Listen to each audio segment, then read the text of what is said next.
Hi, I'm Mark, and welcome to the Music in Widescreen YouTube channel.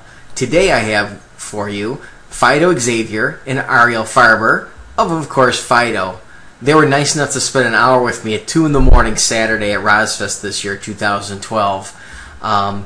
So we've got a lot of footage here for you, probably be in a couple parts here on the YouTube channel. And I hope that you enjoy this interview at 2 in the morning. I'm not, wasn't great with words. Even when I'm alert, I'm not great with words. Yet I still do interviews, and I enjoy it, and I hope you enjoy them as well. I have the unique perspective on Phideaux that I've been able to see them, I believe, 5, maybe 6 times. 3RP. We saw them at the Joint in LA, which was an amazing 3-band lineup for $10. It was Mars Hollow, Phideaux, K2. So 3RP, there, RoSfest, the Joint. We saw them at Orion Studios, and we saw them at Summer's End. That's at least 5 off the top of my head. I think that's it. And then once we saw them at Bloodfish, I believe it's called, in Pasadena, in the studio, and we talked a little bit about that. He's got a lot of albums coming out. I'll recap them at the end of this, at the end of the interview. And so let's let this thing play. I hope you enjoy it. This is Mark and Rena, and we're here in bed with Phideaux and Ariel. And Ariel. Ariel Farber. Are you the? I hear you're the. Have you had anything to do with Faberware? There was a cousin. This is a long time ago. We were related somehow by marriage to. Really? To Faberware. Leaders of the different as saintly as you are. churches and schools, yes, exactly. Are you really? Yeah. Oh, my dad. This just gave me, I think. And oh yeah, I figured I was going to call you the heir to this. There you go. And I was not related to any of the St. Francis Xavier. It's too bad. I know, it's very sad. So, you know, I just wanted to first thank you for being here, and it's really you know, a pleasure to have you here. Oh, it's a pleasure to be here. And you know, it's good. So, how are you enjoying RoSfest so far? Everything good? RoSfest is great. We couldn't be here for Friday night and came early today because we saw UK last night in New York. Yeah, and that was all good, all you expected. It was great. It was the original, you know, it was the trio version, the final version of UK before their long hiatus with Terry Bozzio, John Wetton, and Eddie Jobson. It was great. Right. Yeah. So I kind of want to talk about moGON, because is that your next project that you'll be releasing, or is that not the case? That's probably not the case. I think we have Phideaux 7.5 on the track to be coming out as soon as possible, and then there will be the 2 moGON albums, one of which is called These Are Our True Faces, and the second one of which is called We Saw the World and It's Beautiful. And those will probably come out a couple months after the Phideaux 7.5 album. Okay.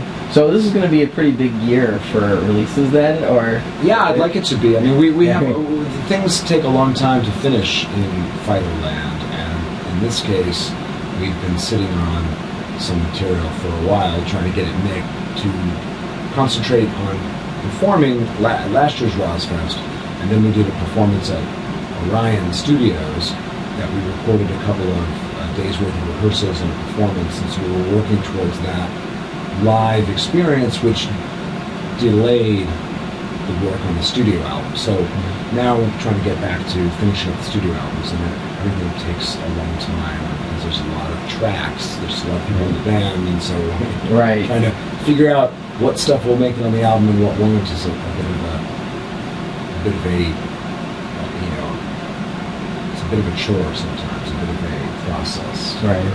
Is Gabe putting that together, or? Well, yeah, Gabe is the producer, and he organizes, you know, that.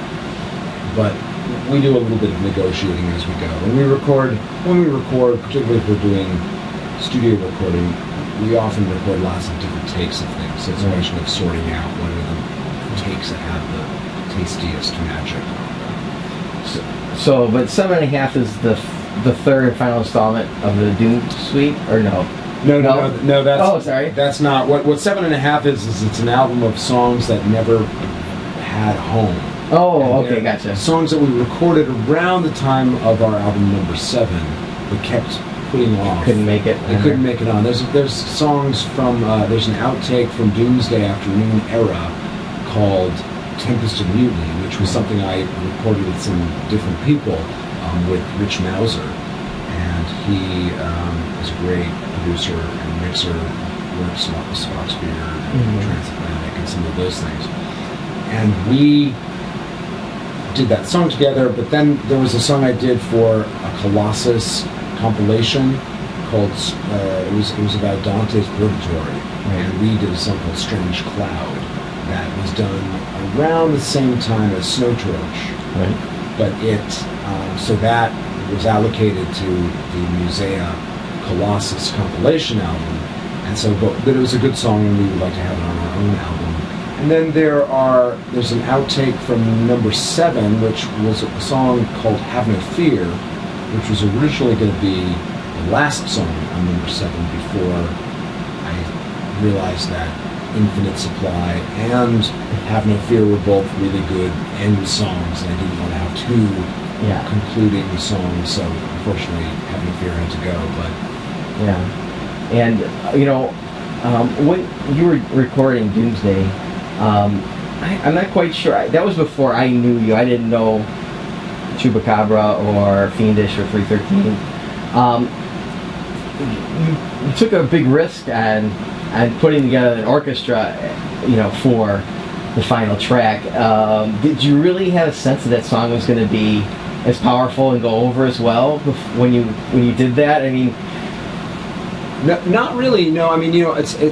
I was working on The Great Leap and Doomsday Afternoon simultaneously. They had been written and recorded at the same time.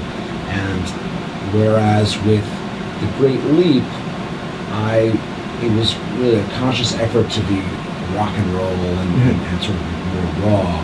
And I remember wanting to use the instrument, the auto harp, which I had used that on Fiendish, and I wanted to bring back the auto harp into The Great Leap. And I was working on with strings. I wanted strings on The Great Leap, so I had a cellist. And I thought that for Doomsday it would be great to increase those unusual instruments, and so brought in, it seemed natural to use an orchestra. And I was working with a guy who scored the album named Paul Rudolph. And so while we were finishing up The Great Leap, I was also working on the demo for what became Doomsday Afternoon and giving him tapes of that. And I would sing my ideas for orchestration, and he would then prepare keyboard MIDI files to show me kind of what it was like. And really, there's orchestra throughout it starts on the album and recurs at various points. It's used a lot at the end on the final song. And the final song was an afterthought because at one point I felt that the album needed some concluding chapter, and that final song, Micro Death Soft Star, didn't exist. And I reviewed the album and started thinking about what themes I had started to visit but really could be revisited, and created the song that ended up being the summation of that album, which was good, because sometimes the songs you create last in the process are the more interesting ones. The late breaking news. I guess I kind of have a question for Ariel here. Did you were on that album, or was it just that track that you were Stephen Dundon was on that album? Is that correct? Or yeah, he played flute. Oh, he played flute. Yeah, and we had actually Ariel. I sing backup vocals on the album. Okay. And she had been working with Ariel, and I used to play in a band together called The Sun Machine. Yeah. And you played violin in it, right? And sang. Yeah. And so, when it came time for me to do Fiendish, I wanted Ariel and her husband Will, who sang in the band The Sun Machine, to make guest appearances on it. I also brought Valerie, who I was in a new wave band with, called Sally, Dick and Jane, and so Valerie sang on Fiendish and Ariel sang on Fiendish. But at that time, I wasn't thinking of using violin. I hadn't had any violin on any of the albums. And in fact, the second album, Ghost Story, which was actually recorded before Fiendish, it was just Mark, this guy Sam Fenster, Rich, and myself played all the instruments. There were no female vocals on that at all. After that album, when Chupacabra, which had tracks that we recorded for Fiendish but didn't use on Fiendish, and tracks from Ghost Story made up the album Chupacabra, I guess I had some cello, some strings on that, but not really violin. No, there was no violin, and what happened was I asked Matthew Parmenter to contribute some backing vocals to Doomsday, and I gave him a couple of tracks and asked him to think about ideas, and he took my suggestion, he ran with the ball, and he came up with some ideas that were way beyond what I asked him to do, and he recorded some violin on Doomsday, which it had never occurred to me to have violin, particularly because I had an orchestra on there, so I didn't think to have a solo violinist that would make sense as well.